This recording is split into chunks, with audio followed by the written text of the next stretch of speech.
Pero si alcanzamos, vamos a realizar ejercicios para la prueba, ¿verdad? Esta clase, a pesar de que es teórica, no es fácil, creo yo.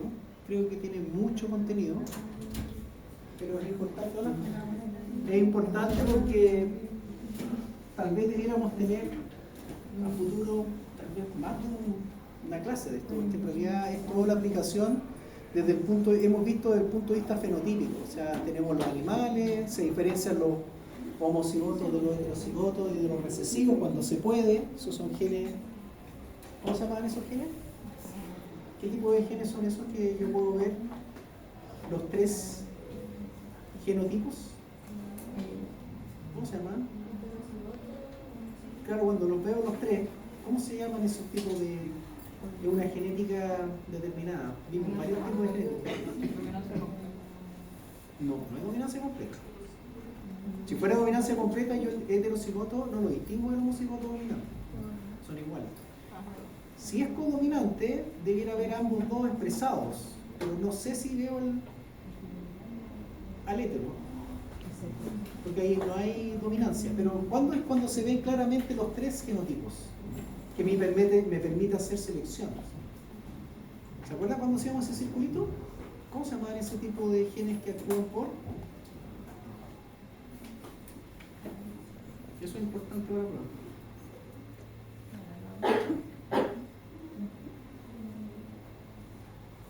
¿Cómo se llaman? ¿Cómo se llaman los genes que actúan, como dice Javiera? Esos que son iguales, dominantes, iguales a los heterocigotos, que yo no los digo. ¿Qué tipo de dominancia es esa? ¿Completa, incompleta, sobredominancia? ¿Qué tipo de dominancia?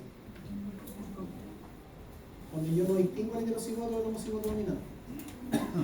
¿Qué tipo de dominancia era? Oye, tenemos que repasar. ¿Se acuerdan, no? Ya, pues revisen si tienen el carnet. ¿Incompleta? No, está bien, pero sí.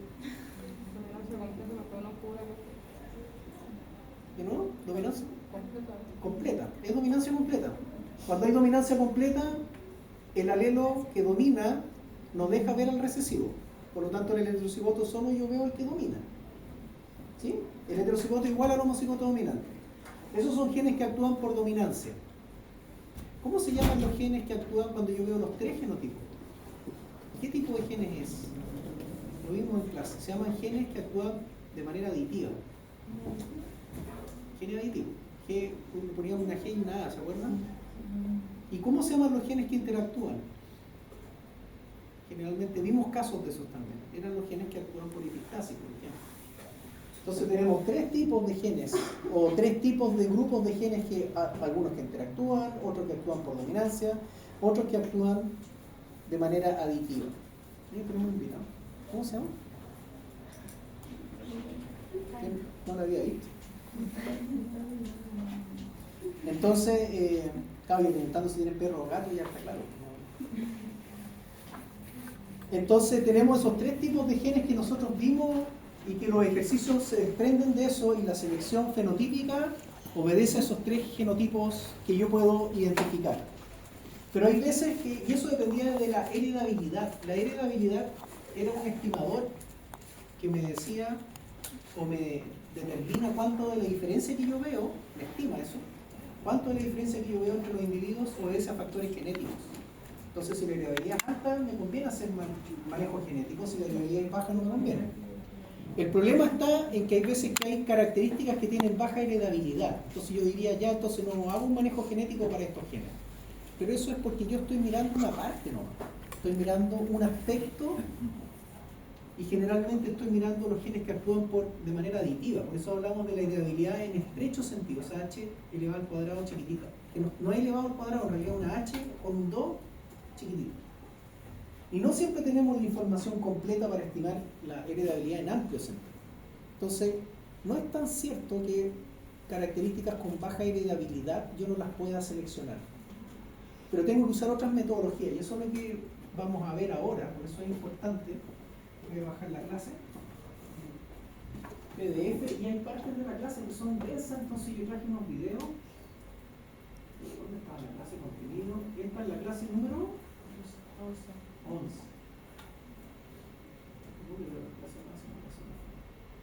Acá. Mejoramiento genético. Y lo vamos a ver así.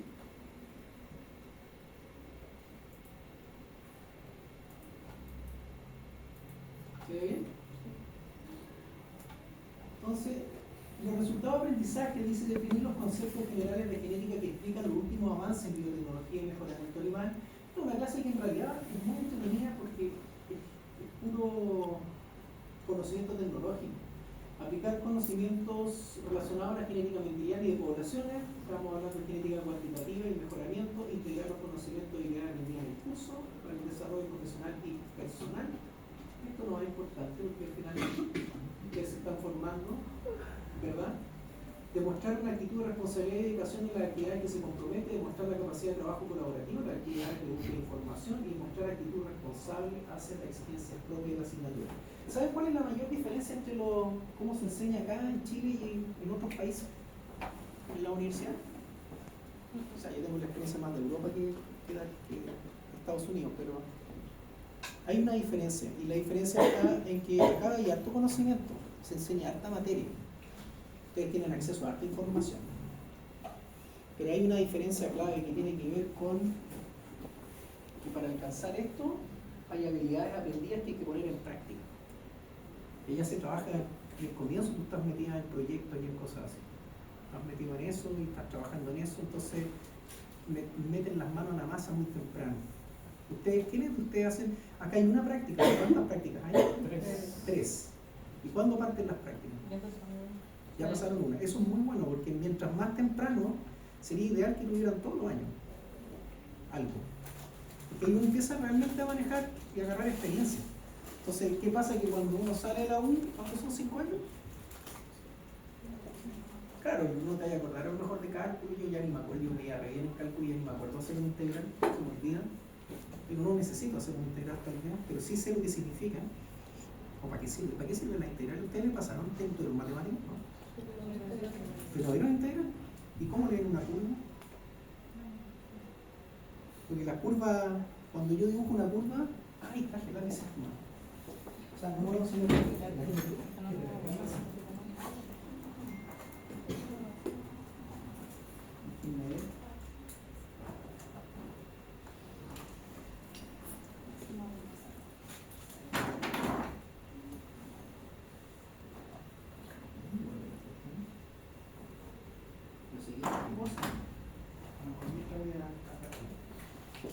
Por ejemplo, es una curva así. Esto es lo que te mide el integral, en el fondo, el área bajo la curva. Y eso te permite a ti tomar decisiones a veces, dentro de una función. ¿No es cierto? O sea, por ejemplo, si hay dos modelos, y un modelo es así y el otro es así, yo los puedo comparar, modelos predictivos, por ejemplo, para predecir algo, y puedo ver el área bajo la curva, y el que tiene el área más grande es el modelo mejor.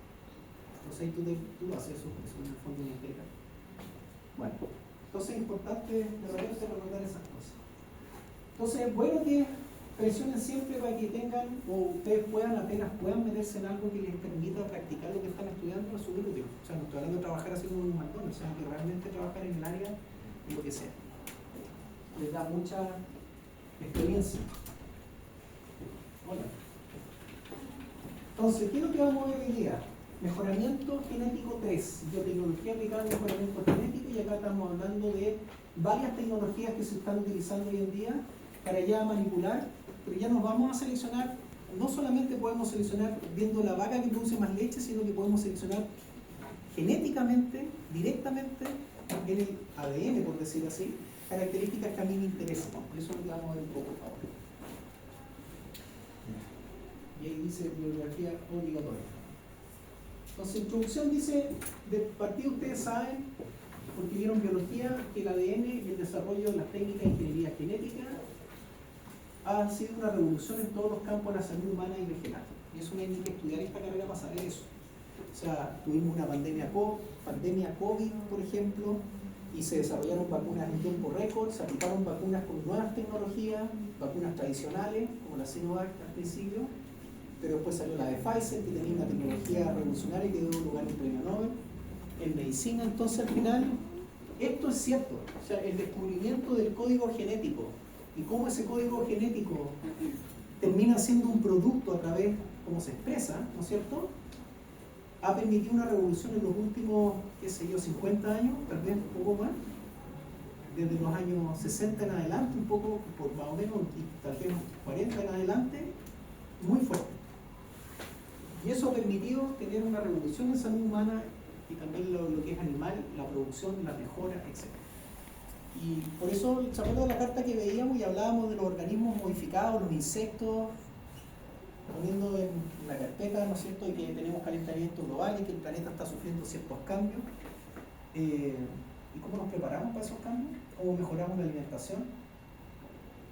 ¿Cómo aumentan las poblaciones? Y peor aún, no sé si es peor, pero porque el aumento de la población de manera indiscriminada requiere mucha alimentación y tiene mucho estrago en el planeta. Pero también es cierto que hay sociedades como la nuestra que están envejeciendo muy rápido. O sea, no es que uno envejezca más rápido, sino que son sociedades que envejecen y que no se renuevan.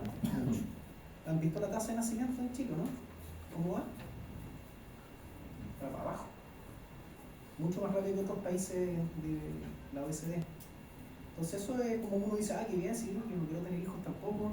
Pero si tú lo pensás a nivel sistémico, es complejo, porque a medida que vivimos más largo, las expectativas de vida aumentan. En Chile es como 84 las mujeres, 77 los hombres, más o menos, promedio. Nos enfrentamos a enfermedades como neurodegenerativas, cáncer, entonces vamos caminando para allá. Entonces hay que tener soluciones para eso, ¿no? Si es verdad, si al final uno envejece y si algo uno se muere también. Los animales pasan lo mismo, los animales los cuidamos cada vez más, pero también viven más largo de lo que antes vivían de manera natural y se enfrentan a ciertas patologías. Porque ¿cuáles son las enfermedades más frecuentes en gatos? ¿Por edad? Por edad en general, pero ¿cuáles son las típicas que ustedes conocen? ¿Enfermedades renales? Las enfermedades renales, eso lo habíamos visto en la clase basal, ¿no? Como Sí. un ejemplo. ¿Qué otras enfermedades aparecen? Pero yo no sé, estas preguntas para ustedes, yo no sé si ustedes ven deterioro cognitivo en los animales. Sí. ¿Alcanzan a ver eso, no? Sí, yo tuve una gatita que vivió 23 años y ella tuvo, digámoslo así, como demencia senil, caminaba en círculos, maullaba en a ciertas horas, no dormía mucho. Claro, si la diferencia está en que ¿cuánto vive un gato? Tú dijiste 23 años, eso es mucho, Sí, ¿no? es mucho. ¿Un perro cuánto vivirá por ahí también? ¿Cuánto vive un ser humano? Mucho más. Entonces tú siempre lo cuidas. Entonces está cubierto, de cierta manera. Tú vas a tener tu mascota, es parte de la familia, vas a sufrir con la pérdida, pero está cubierto, está cuidado. ¿Pero quién te cuida a ti? Si no hay hijos que te cuiden. Sí, pues, lo han pensado, ¿no? ¿Quién te va a cuidar? Te miráis solo, así como cocinando tallerín y caminando en círculo. Es un tema para pensarlo. Entonces, esta clase apunta un poco a todas estas tecnologías que han ido surgiendo que nos han permitido aumentar la expectativa de vida, mejorar la calidad de vida también, pero también mejorar cosas. Por ejemplo, acá está el mejoramiento genético en animales, que consiste en aplicar principios biológicos, económicos, matemáticos, integrar los conocimientos para su desarrollo profesional, y lo veíamos antes, ¿no es cierto?, con el fin de encontrar estrategias óptimas para aprovechar la variación genética. Esto lo hemos visto en todas las clases. Qué importante es la variación, porque si no hay variación no podemos hacer selección. ¿Recuerdan? Veíamos la clase de evolución, la variación, estudiábamos la variación en poblaciones, la variación genética, etc. Entonces tenemos que ser capaces de ver la variación para poder entender qué podemos elegir. El mejoramiento genético en animales involucra el proceso de evaluación genética y difusión de material genético seleccionado. Eso es lo que básicamente uno está haciendo, ya sea selección fenotípica, que yo cruzo animales seleccionados de manera artificial. Yo digo, tú te cruzas con tú, y a lo mejor a la vaca no le gusta el toro, pero tú haces, la otra vez yo dije, sí, se cruzan, ¿y cómo se hace? Y me dijeron, no, inseminación artificial. O sea, ni siquiera tú seleccionas lo que tú estás traspasando, los genes que estás traspasando de un lado a otro. ¿Ya? Ovulación múltiple, transferencia embrionaria, seleccionar los mejores embriones, la fertilización in vitro de embriones, clonaciones, animales transgénicos, marcadores para poder entender la variación. Y eso es algo que se ha ido trabajando hace tiempo y no es nuevo. Esto es un repaso. Ustedes saben que el gen lo podemos mirar desde este punto de vista, ¿no es cierto?, en donde tenemos un organismo, falta más abajo. Tenemos un organismo, ¿verdad? Y este organismo, si miramos sus tejidos, vamos a encontrar células. Si encontramos las células adentro, vamos a encontrar un núcleo, cromosomas dentro de ese núcleo, que cuando están muy condensados se ven al microscopio, como una visión. Y si están muy condensados los vemos así cuando están en mitosis, que es la parte donde están más condensados el material genético. Como está tan condensado, no hay ningún gen que pueda leerse, porque está muy apretado, como tener un libro arrugado. Entonces, en el fondo acá, si yo estiro esto, me voy a encontrar que está el ADN, la hebra súper enrollada, en proteínas que se llaman histonas, que están compuestas por nucleosomas, ¿no es cierto?, que son 4 histonas. Tenemos como unidades de histonas, ¿no es cierto?, que se juntan en este nucleosoma y ahí se super enrolla y se forma este cromosoma. Y si yo miro este doble hebra, voy a encontrar el ADN y voy a encontrar las bases de ADN protegidas. Y son componentes químicos, son nucleótidos, ¿no es cierto?, que tienen un componente químico y que se unen por complementariedad. Entonces, basado en ese conocimiento, se ha avanzado mucho en técnicas de biología molecular. Sabemos, esto es el repaso que lo vimos en la primera clase, sabemos lo que es un gen, que consta al menos de 2 partes, ¿no es cierto?, una parte estructural y otra parte regulatoria, ese es el gen. Y la parte regulatoria es el switch, que le permite a ese gen encenderse o apagarse. Y el resto es la parte estructural donde está la información de qué es lo que se prende y qué es lo que se apaga. En esta parte, todo esto son secuencias, son letras, ¿no es cierto? A, G, G, no sé qué. Por ejemplo, aquí está uno que es TA, TA, que es un típico ejemplo, ¿no es cierto? Que se llama caja tata, que en el fondo hay proteínas que reconocen esta secuencia. ¿Cómo las reconocen? Porque las proteínas se acuerdan, no sé si se acuerdan que los aminoácidos tienen una estructura. Y en la cadena lateral del aminoácido hay histidina, ¿no es cierto? Hay distintos componentes nitrogenados, y eso en química ustedes aprendieron que eso puede hacer enlace con otra, una histidina, con, no sé, con otro componente, con un nitrógeno, con un oxígeno, porque hay distintas cargas, etc. O se pueden hacer puentes de hidrógeno, entre 2 hidrógenos, y entonces reconoce esta secuencia de la proteína, que se llama factor de transcripción, se pega a otra proteína, y llega a la polimerasa, que reconoce a todo este conjunto de proteínas y comienza una transcripción. ¿La transcripción de qué? De esta estructura, de este código. Ahí está encendido. Tiene que haber un promotor, si no, no se prende.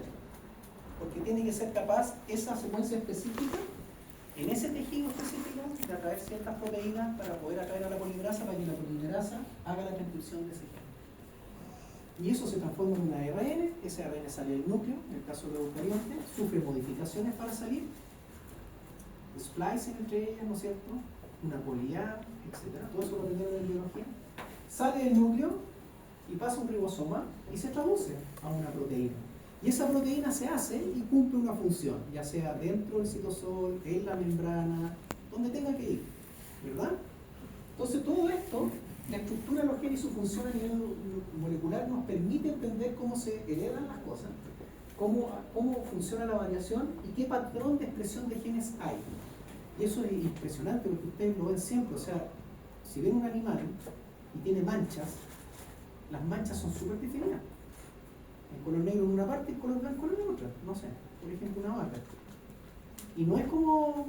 son patrones definidos. Y esos son células que expresan un color y células que expresan no color. ¿Y cómo se regula eso? Bueno, porque esto es súper específico. ¿Qué genes se prenden? ¿Qué genes se apagan? Por ejemplo, en un tumor, en un cáncer que puedo ver, ¿qué genes están encendidos en el tumor? Que en las células normales no. Y eso me permite identificar, mira, esos genes están implicados en la formación del tumor, tal vez hay que apagarlos. ¿Los podría apagar de manera artificial? ¿Creen ustedes? Sí, sí se puede. Y esa es la gran gracia. Se puede porque conocemos cómo funciona el sistema. Si hay preguntas, me van interrumpiendo, ¿no? Bueno, lo sigo. Biotecnología. ¿Qué es lo que es la biotecnología? La biotecnología es el conjunto de técnicas, procesos, métodos que utilizan sistemas vivos para producción de algo que a mí me interesa. Por ejemplo, organismos para producir una amplia variedad de productos útiles. En la primera clase vimos esto también y dijimos que incluía, por ejemplo, si yo quería hacer mejoras en la biotecnología más antigua en la cerveza. ¿Quién ha tomado cerveza? Hay dos manos, así que, ¿en serio? Yo creo que todos han probado la cerveza alguna vez, ¿o no? Las cervezas son levadura. Bueno, también han comido pan, me imagino. Y tú puedes producir alcohol que está fermentado, de algún modo sacas ese alcohol, lo produces, ¿no es cierto? Y haces un componente que consumes, ¿no es cierto? Y mezclas agua, la levadura, no sé qué, hay todo un proceso y como que estuvo la onda en Chile de hacer cerveza, como que todo el mundo compraba el kit en Amazon y hacía cerveza. Y salió la cerveza artesanal y todo el mundo, la cerveza artesanal. Y mejoraron la cerveza un montón porque antes había como Becker, ¿no? Era como, y cristal. Entonces, mejoró la calidad de la cerveza, la gente se puso a hacer cerveza y ¿qué es lo que está haciendo? Está haciendo un proceso de biotecnología, básicamente, utilizando un microorganismo para producir, unicelular para producir algo. Y esto puede ir más lejos, podemos utilizar esto para la agricultura, ganadería, silvicultura, pesca, acuicultura, la agroindustria, la medicina, la farmacéutica. O sea, yo puedo producir drogas en bacterias, ¿no es cierto? Puedo producir lo que quiera en un microorganismo. Puedo hacer que esa bacteria produzca un componente que a mí me interese. Ustedes han estado en microbiología. ¿Cuánto se demoran las bacterias en duplicarse? ¿Es poco, lento o rápido? ¿Ah? ¿Qué dijo Valeria? Lento, dijo. Rápido. De un día para otro el cultivo está lleno está turbio. ¿Sí o no? En 24 horas tenéis miles de colonias de esa misma bacteria y son todas iguales porque se divide, ¿no es cierto? Esos son clones, son puros clones de la misma bacteria. Entonces, si tú tienes una bacteria que hace A, todas las bacterias de esa colonia, que son millones, hacen A. Entonces, el potencial de hacer mejoras en esto nos permite potenciar todas estas áreas y falta la medicina. Entonces, por ejemplo, ¿cómo se hace? Son mejoramiento genético de plantas, de animales. ¿Para qué? Porque yo quiero aumentar el rendimiento. Dijimos, la población humana crece y crece y crece. Bueno, ¿cómo la alimentamos? Podemos mejorar la producción teniendo plantas que crezcan más rápido. Podríamos hacer cultivos en el desierto, que necesiten menos agua, o que sean resistentes a los pesticidas. Entonces usamos menos pesticidas, ¿no es cierto? Y eso es un poco la carta de lo que hablaba. Manipulamos organismos para hacer frente a estos cambios que vienen, ¿sí o no? Bueno, hay que controlarlo, tuvimos todo un debate, ¿no es cierto? Pero sí, o sea, en el fondo sí se hace. Hacer arroz con alta capacidad de vitamina para poblaciones que están muriéndose de hambre, o con alto contenido nutricional. No sé si han visto estas películas del espacio que se comen como un pollo frito con un arroz, no sé qué, y como una píldora. Ya, bueno, allá vamos, ¿no es cierto? Entonces, ¿qué más? Antibióticos, menos uso de antibióticos. Bueno, ¿verdad? Ustedes saben que el uso indiscriminado de antibióticos produce resistencia a las bacterias. Y tú vas acá a la feria y encontrás antibióticos. Y la gente, no, si ya me siento mejor, se tomó 3 días y dejó de tomar. Son 7 días. Es que me duele la pata. Ya no tengo resfriado. Sí, pero ya te tomaste el antibiótico mal hecho y generaste resistencia y después ese antibiótico no te sirve.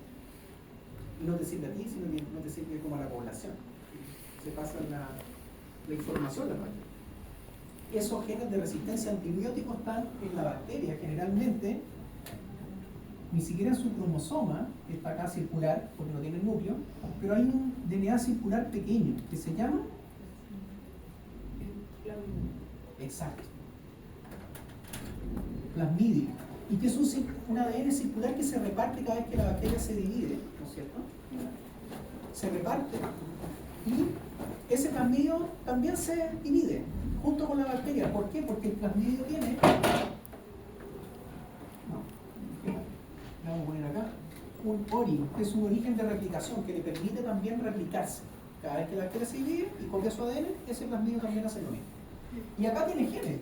Y dentro de esos genes tiene resistencia adquirida a antibióticos. Por ejemplo, penicilina, o qué sé yo, canamicina, o lo que sea. Interesante. Nosotros sabiendo eso, podemos utilizar ese plasmidio para hacer modificaciones genéticas, que lo que vamos a ver en un minuto. Por eso lo introduzco. Caracterización y conservación de recursos genéticos para la alimentación y la agricultura. O sea, puedo caracterizar ¿Se acuerdan de la historia? ¿Quién ha tomado vino? Siempre tú, ¿eh? Me gusta porque es honesto, porque realmente. Y nadie, ¿de verdad no toma? ¿Así la generación saludable? No tomo solo pisco. Bueno, o sea, pero conocen el carmenero. Vino carmenero, ubiquen. Ustedes saben la historia del carmenero, ¿no? Carmenero era una cepa francesa muy apetecida que desapareció del mundo. Se extinguió porque hubo una plaga. ¿Cómo se llamaba? No me acuerdo cuál era el bicho que se comía la uva. Y se llenó, esta plaga invadió todo el mundo y desaparece carmenero del mundo. Se perdió la cepa. Resulta que con los avances de caracterización y conservación de recursos genéticos en Chile, hace muchos años atrás, hicieron una caracterización de las uvas que habían en Chile. Y encontraron que aquí sí estaba el carmenero.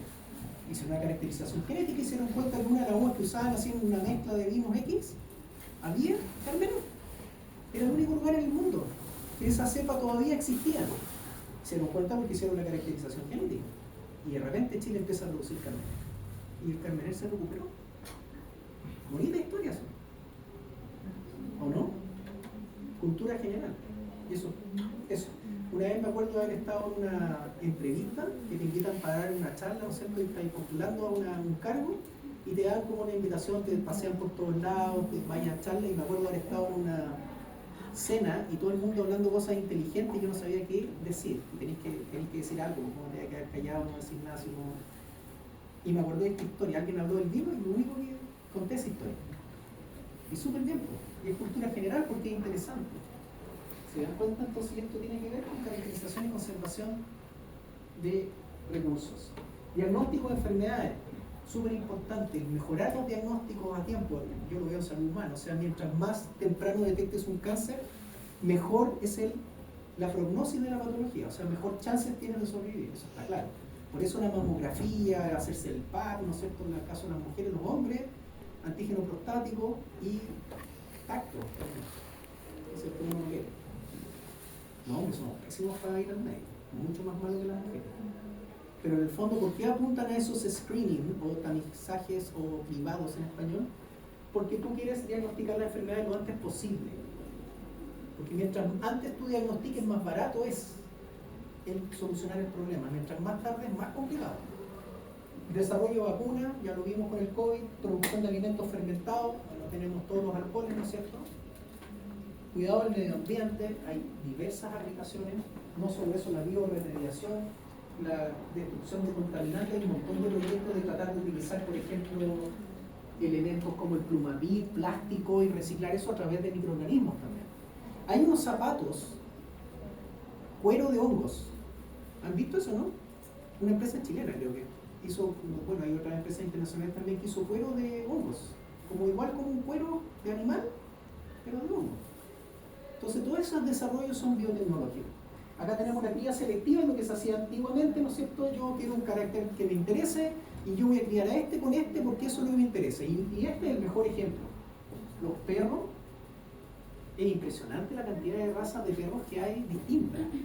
Y no eran así originalmente, o sea, sale un perro original y se empiezan a hacer cruzas selectivas, aparecen ciertas características, por ejemplo, los salchichas que eran como ideales para meterse en las madrigueras, no sé, y son largos, pero sufren de escoliosis porque una por una así, no sé, a mí no me gustaría tener mis patas por allá, porque el peso es complicado para esos perros.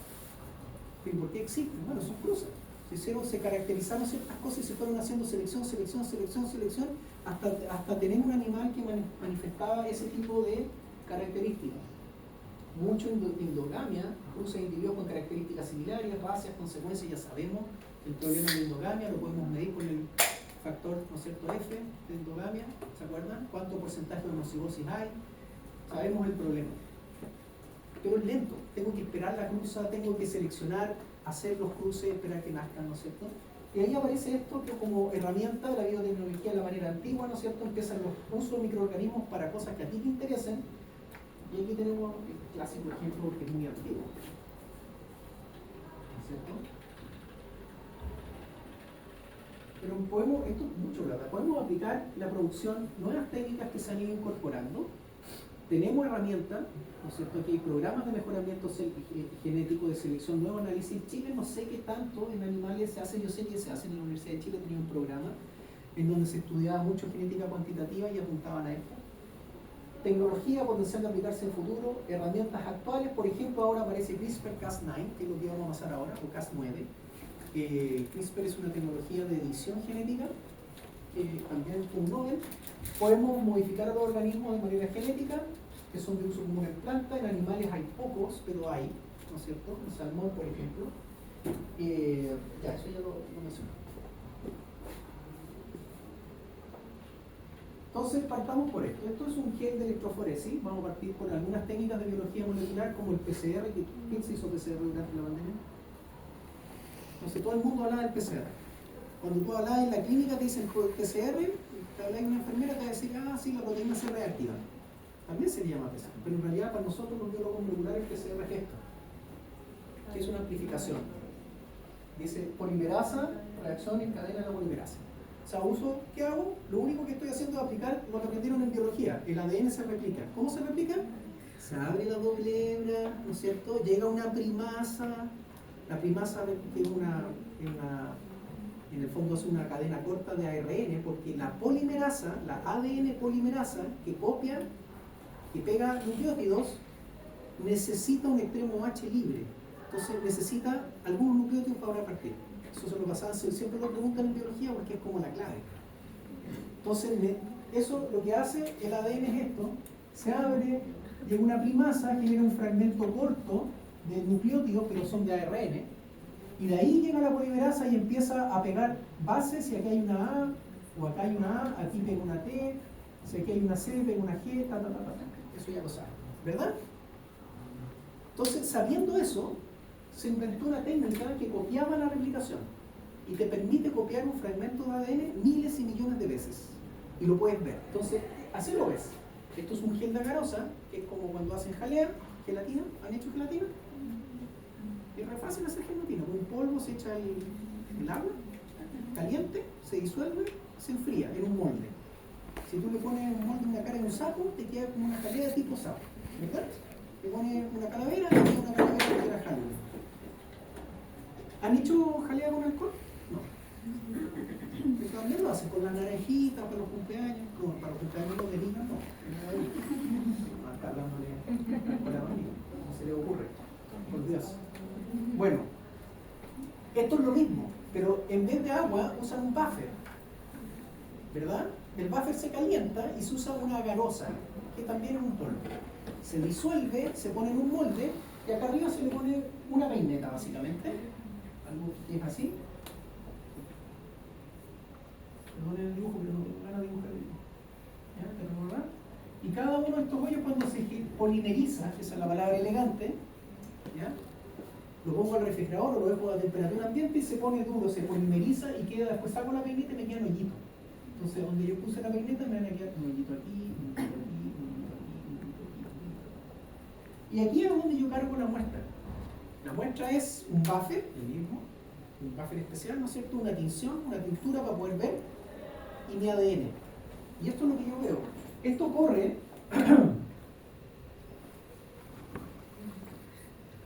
porque lo pongo en una cámara que está conectada a un campo eléctrico. Y como el ADN está cargado negativamente, corre hacia el lugar positivo. Entonces, esto, por ejemplo, que está acá se llama estándar. Es un ADN conocido que yo digiero o corto en varios pedazos. ¿Para qué? Porque yo sé qué tamaño tiene cada pedazo.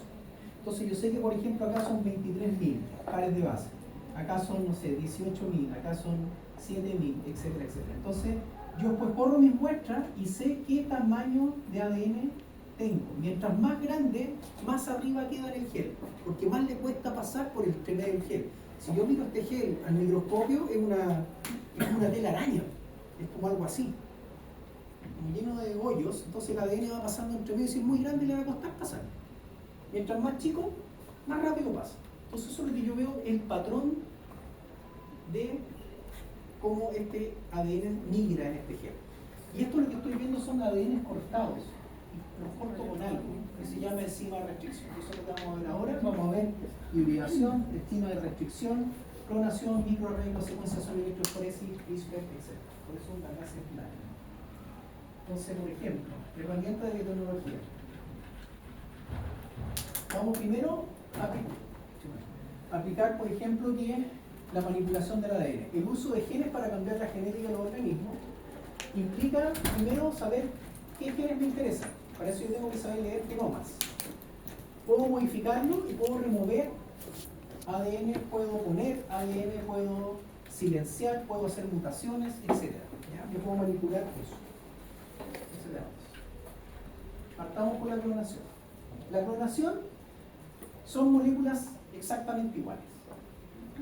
Son cosas exactamente iguales. Aquí, por ejemplo, lo podemos ver a nivel de ADN. Moléculas de ADN, cuando se replican, la polimerasa trata de copiar lo más exacto posible. En el fondo trata de hacer una hebra clon a la original. Entonces, si lo miramos desde el punto de vista molecular, tengo clones de moléculas. Cada una de mis células se supone que tiene la misma información genética. Todas. ¿Sí? Siempre hay variaciones porque hay mutaciones, a veces se producen algunos tipos de variaciones, pero en general todas mis células tienen el mismo ADN, la misma información. El punto es que las células son todas distintas. Hay algunos que son neuronas, otras que son células hepáticas, otras que son linfocitos, se ven distintas, pero tienen la misma información. ¿Por qué son distintas? Porque no toda la información se lee de la misma manera. En algunas partes el libro tiene 100 hojas, algunas células leen la página de la 1 a la 20 y se transforman en eso. Otros leen el capítulo 4, que está de la 20 a la 40, se transforman en eso, y otras leen el capítulo 10, que está de la 130 a la 400. Entonces depende de lo que tú leas, es lo que tú eres. Vean, así lo podemos explicar. Pero entonces también tenemos clones de células. Cada tejido tiene células que son exactamente iguales unas a otras. Se dividen por mitosis y por lo tanto son clones. ¿O no? Todas las células hijas iguales a la original. Pero también podríamos entonces clonar animales o individuos completos. Y esto es más difícil, pero sí se puede. Y el ejemplo es la oveja Dolly, que parte en eso, ¿no es cierto? Acá dice, el clon es un conjunto de elementos genéticamente idénticos. Esa es la definición, genéticamente idéntico. Entre sí y el elemento precursor. O sea, tenemos dos individuos genéticamente idénticos. Un individuo que nace, un óvulo fecundado y se divide por mitosis y genera gemelos idénticos, también son clones. Ahora, esos gemelos son exactamente iguales, no siempre, porque hay modificaciones de afuera, epigenéticas, que en el fondo hacen que sean distintos. Pero genéticamente son iguales. ¿Cómo se produce esto? Para clonar tenemos que verlo desde este punto de vista. Tenemos objetivos para qué hacer clonación. La clonación no es como, quiero tener como un ejército de individuos para conquistar el mundo. Eso no es así. En realidad uno lo usa para amplificar cosas, tener muchas copias de algo de interés, o para estudiar cómo funciona la expresión, por ejemplo. Entonces yo puedo clonar células o clonar ADN para estudiar la secuencia, para ver la estructura del ácido nucleico, para el estudio de homología entre especies, para identificar mutaciones, es un ejemplo. Puedo también ver la expresión, ver cómo funciona el proceso de transcripción, traducción, estudios de regulación, cómo se regulan cosas, cómo responden, por ejemplo, tener células clones y ver, aplicar distintas drogas y ver cómo responden. Como son exactamente iguales genéticamente hablando, yo puedo compararlo. ¿Qué pasa si lo pongo en el frío y le agrego A? ¿Qué pasa si lo pongo en temperatura ambiente y le agrego A? ¿Qué pasa si lo pongo en calor y le agrego A? Pero como son genéticamente iguales, yo sí puedo comparar.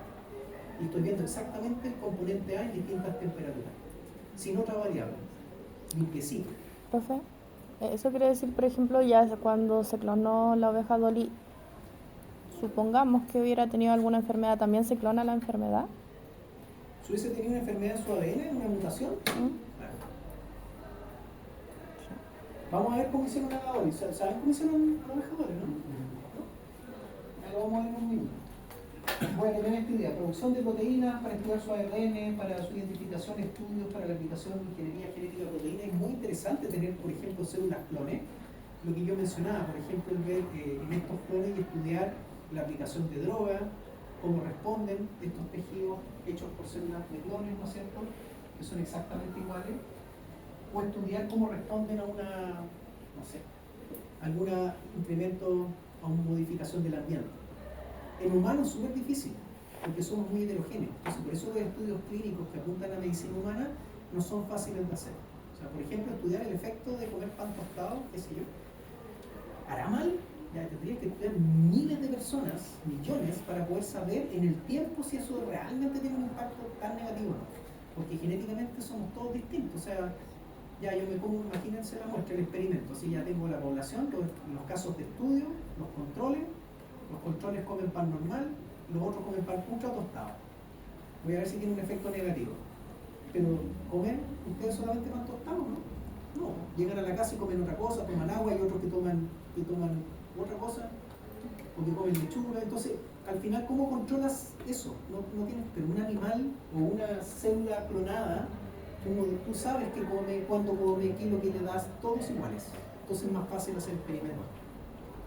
Volviendo a lo de la oveja Dolly, creo que está acá.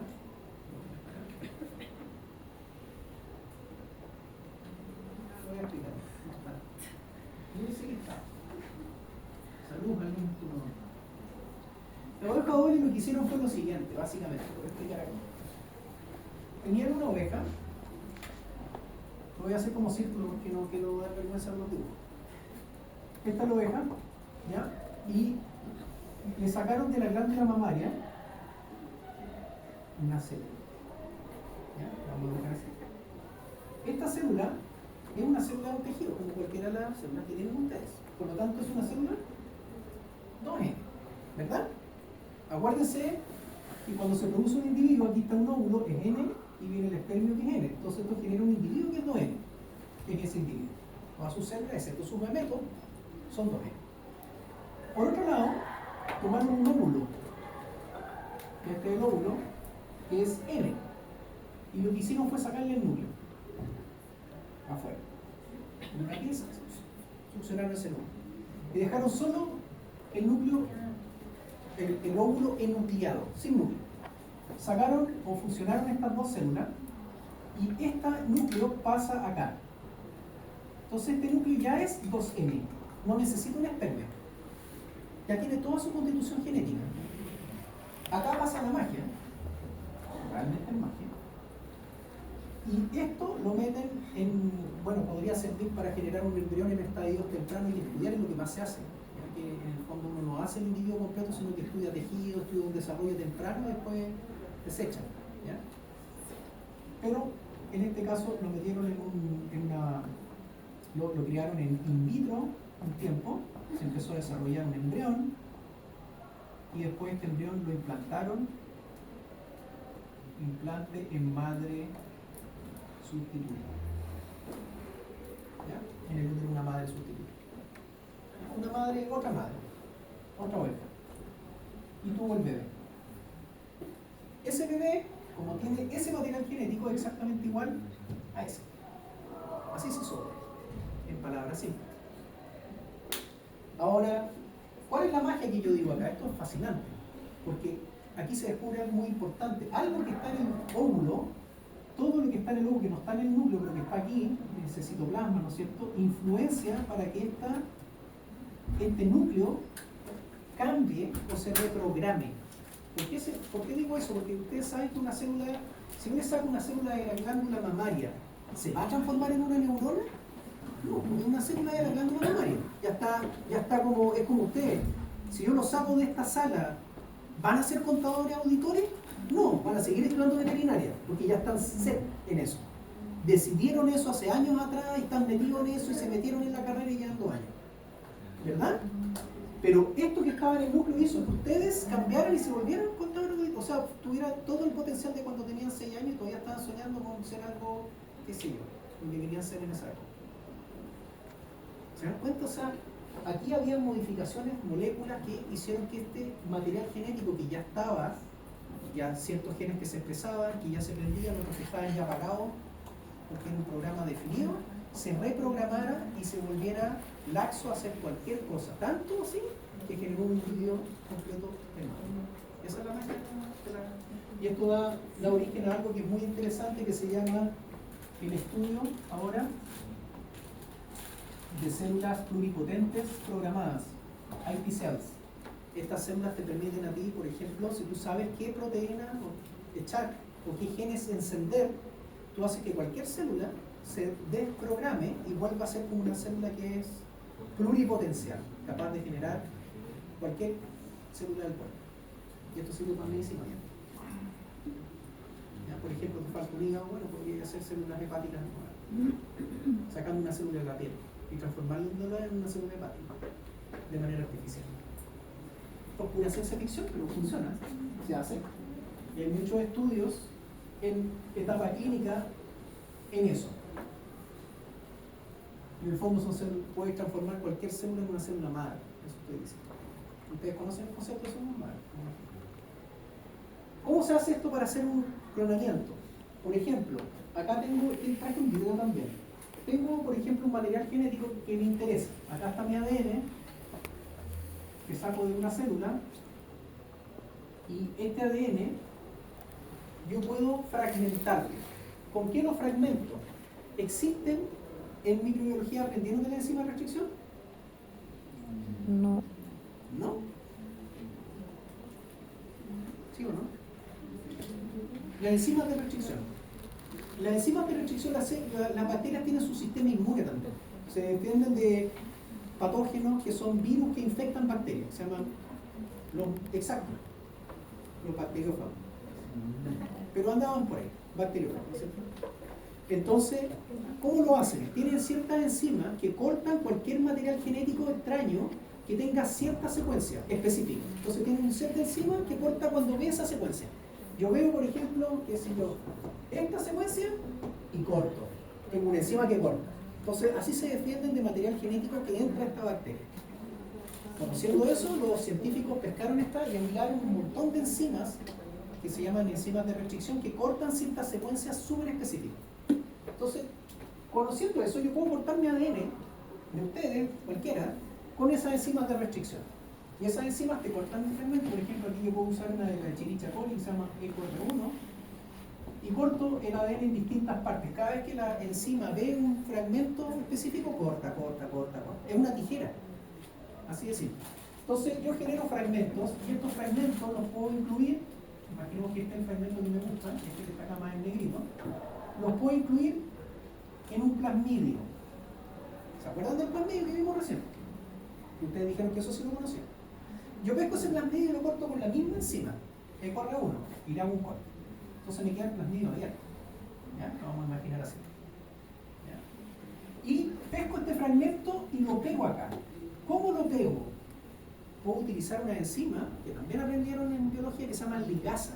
¿Se acuerdan cuando el ADN se fragmenta y después hay unas enzimas que lo pegan? Se llaman ligasa.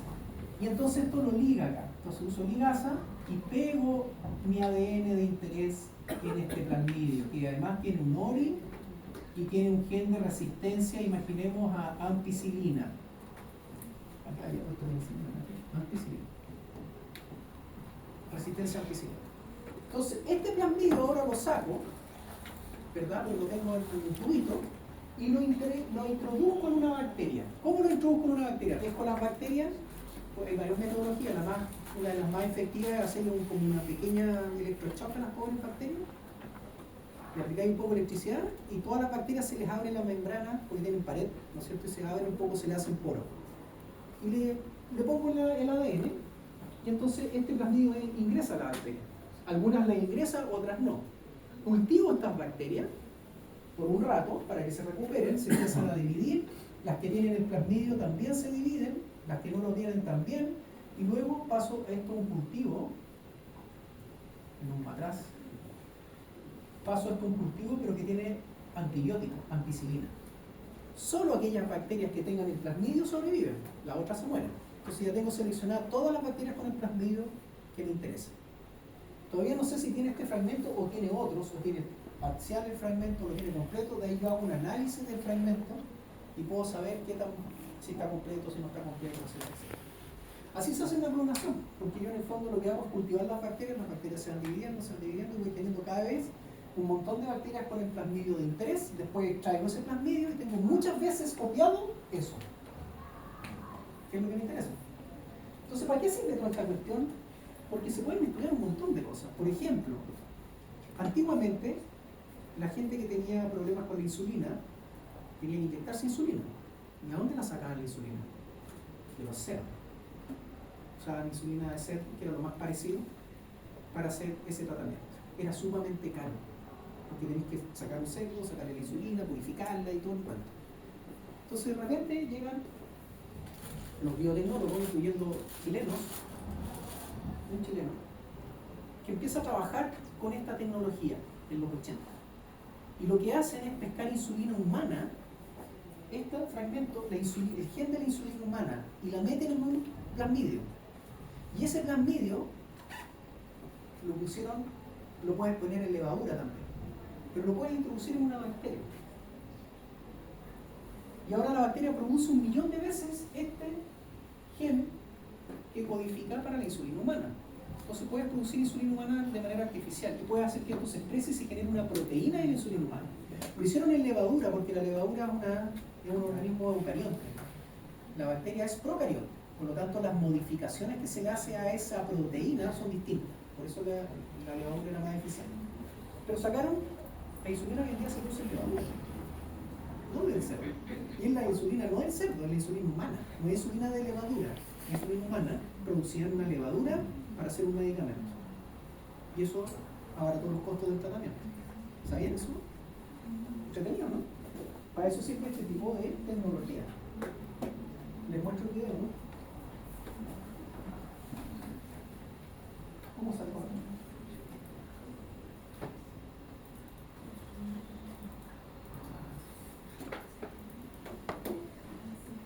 A todo esto están las instrucciones del ABP, por si acaso. La semana pasada pusieron el instructivo correcto.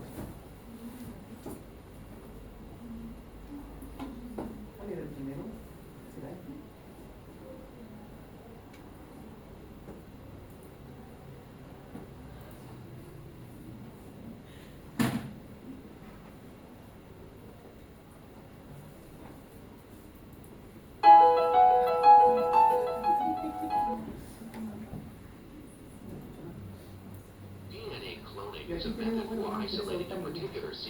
Ahí tenemos las células con el tracto, ¿se ve bien o no? Y tenemos, por ejemplo, el ADN. Estos son los plasmidios intactos. Vamos a usar una enzima de restricción para cortarlo, me imagino. ¿Cuánto les cortan? Ahí se cortó, ¿se fijan? Tiene un gen de la resistencia a la ampicilina. Me permite seleccionar qué bacterias tienen el fragmento, el plasmidio, ¿no es cierto? Acá está el origen de replicación, que hace que cada vez que la bacteria se divida, también el plasmidio se divida, si no lo pierdes. Aquí vamos a cortar. Esta es la secuencia específica y la enzima de restricción corta exactamente ahí, entonces se abre. Le quedan esos, les llaman, no siempre son extremos pegajosos, pero algunas enzimas cortan con extremos pegajosos. Viene mi fragmento de interés, aquí tengo varios fragmentos que había cortado con la misma enzima y los pego con una ligasa.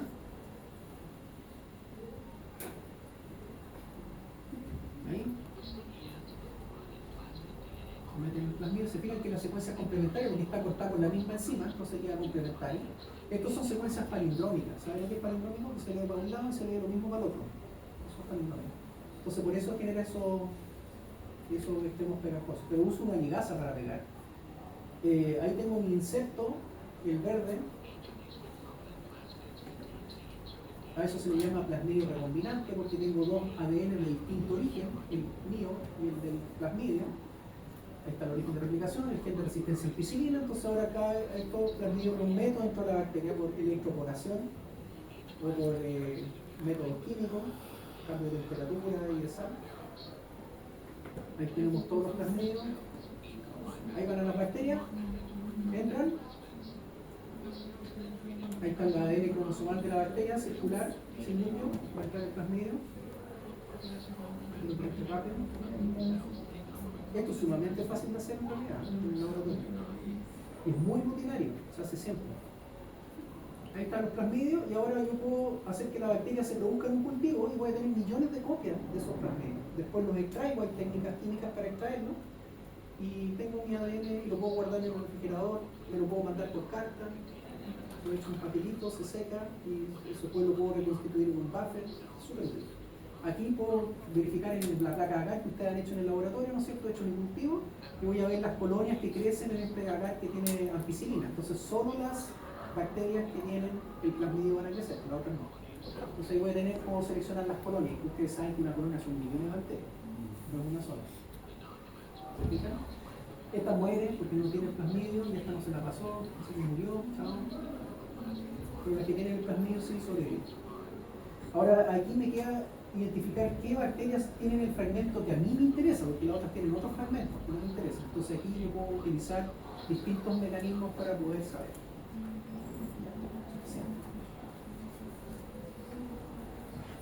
Ahí tenemos la replicación del plasmidio. Se puede replicar, entonces voy a tener muchas copias de este plasmidio. Miles de colonias por ese plasmidio.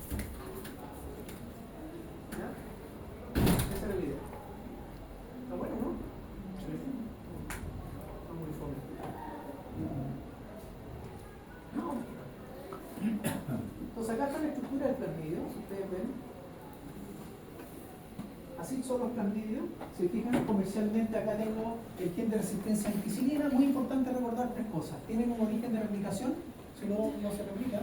Tienen un gen de resistencia a ampicilina o a antibiótico, cualquiera, no solamente ampicilina. Y tienen sitios para multicorte. Miren todas las enzimas que usa de Corre1, SAC1, KP1, ESMA1, etc. EXPA, qué sé yo, KIND3. Son muchas enzimas que se han aislado de bacterias que me permiten a mí cortar o utilizar de acuerdo a lo que yo quiera. ¿Sitios de qué? De corte, de multicorte, donde yo puedo cortar para poder insertar lo que yo quiero, si no, no tengo cómo insertarlo. Entonces, así se ven y tienen distintos tamaños. Ya los plasmidios, por ejemplo, acá tienen uno con LAC-Z que me permite ver la expresión de ese gen cuando también me permite para seleccionar. Entonces, en el fondo yo tengo distintos tipos de... Esto es un plasmidio más utilizado de bacterias chicos, pero hay otros más grandes, hay otros de que se utilizan otras estructuras parecidas, incluso como cromosomas artificiales.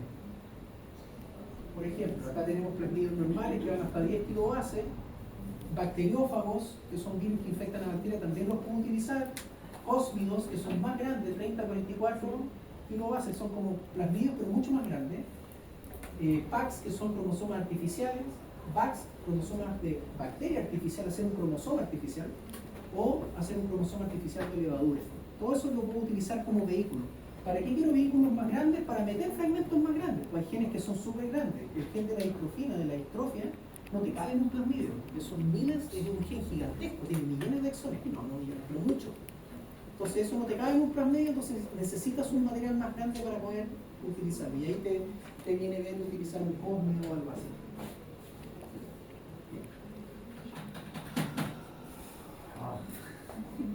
Genes modificados genéticamente. Ya, entonces, los organismos que son genéticamente modificados pueden definirse aquellos que tienen un material genético o ADN que ha sido alterado de modo artificial. Entonces, aquí dentro de este grupo caben los transgénicos. O sea, si yo hago una modificación, cualquier modificación que yo haga, es un organismo genéticamente modificado. Una mutación, una alteración, pero un animal transgénico, que es un subgrupo, en el fondo es cuando yo traigo un gen que viene de otro lado, generalmente de otra especie, y lo introduzco en ese animal. ¿Ya? Ambos son genéticamente modificados, obviamente. Por ejemplo, yo puedo transferir genes seleccionados de un individuo, de un organismo a otro, y también de especies que no son relacionadas. ¿Ya? Métodos para hacer esto, ¿para qué? Terapéutico, agroindustria, realizar terapia génica, crear animales o vegetales genéticamente modificados con algún objetivo de interés. Entonces esto también se utiliza. Por ejemplo, estos son algunos ejemplos. Organismos genéticamente modificados. Acá tenemos animales hipoalergénicos. ¿Por qué tenemos animales hipoalergénicos? Porque hay gente que es alérgico a los animales. Si ustedes estudian veterinario y son alérgicos a los... ¿sí? Es complicado eso, igual, ¿no? A los gatos. A los gatos. ¿No dan eso? Esto no arriba, no. Arriba el gato. Mascarilla, eso. Pero hay gente que le interesaba modificar esto. Entonces se creó dentro de la industria. Ustedes saben que hay dos industrias que a mí no me gustan mucho, pero una tiene que ver con la cosmética. Tengo una prima que trabaja en cosas cosméticas. No hablo mucho del tema. Porque la parte cosmética, sí, yo sé que es importante, que a la gente le gusta verse bien y todo el cuento, pero existe como ya la utilización de estas tecnologías, ya no con fines medicinales, sino que ya con fines como ya se ve bien. ¿Sí o no? Y empieza toda una industria gigantesca sobre cremas, o qué sé yo, pastillitas y cositas que en realidad no necesitáis, pero que gastan a la gente plata y no tiene tantos efectos tampoco, porque no hay estudios serios al respecto. O cosas ornamentales. Y, bueno, esto, por ejemplo, acá tenemos animales hipoalergénicos para no producir reacciones adversas en las personas alérgicas. Y entonces tú vas al animal y le modificas una proteína que se llama, una glicoproteína que se llama FEL-D1 en gatos y CAN-D1 en perros. O sea, los individuos le haces una mutación a esa proteína, no manifiestan esa proteína y por lo tanto no generan alergia. La pregunta es, ¿para qué sirve esa proteína? Yo no lo sé, pero para el animal algo debe ser, por algo está, evolutivamente hablando existe, ¿verdad? Entonces yo no sé, no soy mucho de modificar cosas por producir un beneficio a los humanos para con una mascota y modificar el organismo. Esto es lo mismo acá, genéticamente modificado. Oye, ¿estamos en pausa? Sí. Ya, toquemos la pausa que se me olvidó. Ya 10 minutos. ¿Salen y... Ya, 10 minutos.